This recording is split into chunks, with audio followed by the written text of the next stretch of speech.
Not open, you can't go to work, you can't feed your children.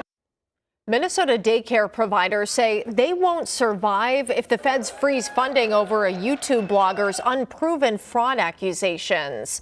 Thanks for joining us. The Trump administration pledged to cut off $185 million in child care payments the state receives annually. Our Connor White takes a closer look at how it could impact Minnesota families. On the last day of 2025, child care providers gathered at the Minnesota State Capitol, afraid they won't survive long in the new year. We work hard, and it's just not fair. Monique Stuman is responding to the Trump administration's pledge to freeze about $185 million in child care funding for Minnesota, demanding an audit of daycares facing fraud allegations and justification for further payments statewide. We're committed to holding bad actors accountable. The federal government is seizing on claims in right-wing YouTuber Nick Shirley's viral video, which alleges nearly a dozen Minneapolis daycares are committing fraud. WCCO found inconsistencies in that video, visiting a daycare this week with at least a dozen kids in attendance that the influencer claimed was empty. It is affecting my staff, it is affecting my families. They have to go to work. If we're not open, what are they going to do?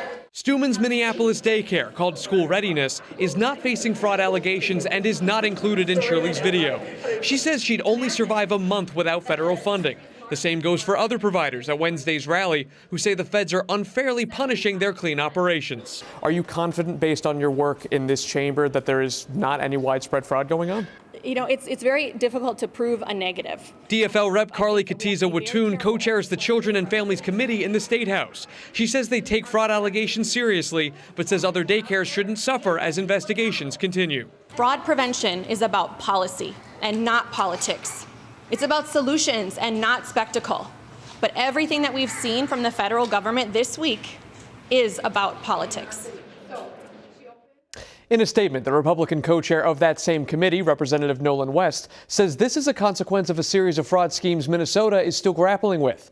He says, in part, I hope the Walz administration finally cooperates with the federal government, rather than fighting it, to process payments quickly for legitimate providers. The state attorney general's office is exploring whether the Trump administration's promised freeze and the demands attached to it are legal. Aaron? Okay, Connor, thank you so much. Shirley's viral video sparked what the Homeland Security Department is calling a massive investigation. And new tonight, the YouTuber answered questions from a CNN crew in town working to verify his claims. Surely you don't think a daycare should just be unlocked. You shouldn't be able to just walk into a daycare. It should be a reception. No, every daycare is locked. Their doors are locked. And so, okay, you bring up a fair point. Then why can't they actually give me information how to enroll a child? How do you know that all the allegations that you're making are true? How do I know that they're true? Well, we showed you guys what was happening, and then you guys can go ahead and make your own analysis. We're coming so we can make our own analysis. Are you 100% sure you're true? Yeah, I am 100% sure I'm true. Meanwhile, a daycare not featured in Shirley's video says they're dealing with the consequences anyway. This is the damage left behind at Nokoma's daycare center in Minneapolis. Police say someone broke in earlier this week. The center believes heated rhetoric motivated the vandals, who they say escaped with information about employees and kids. President Donald Trump commented on those claims today. He wrote, "A total fraud" on Truth Social while sharing a story by the New York Post. Minnesota lawmakers are heading to D.C. next week to testify about the state's fraud crisis. The House Oversight Committee hearing with 3 Minnesota Republicans is slated for next Wednesday. Governor Walz and Attorney General Keith Ellison were asked to testify at a second hearing February 10th.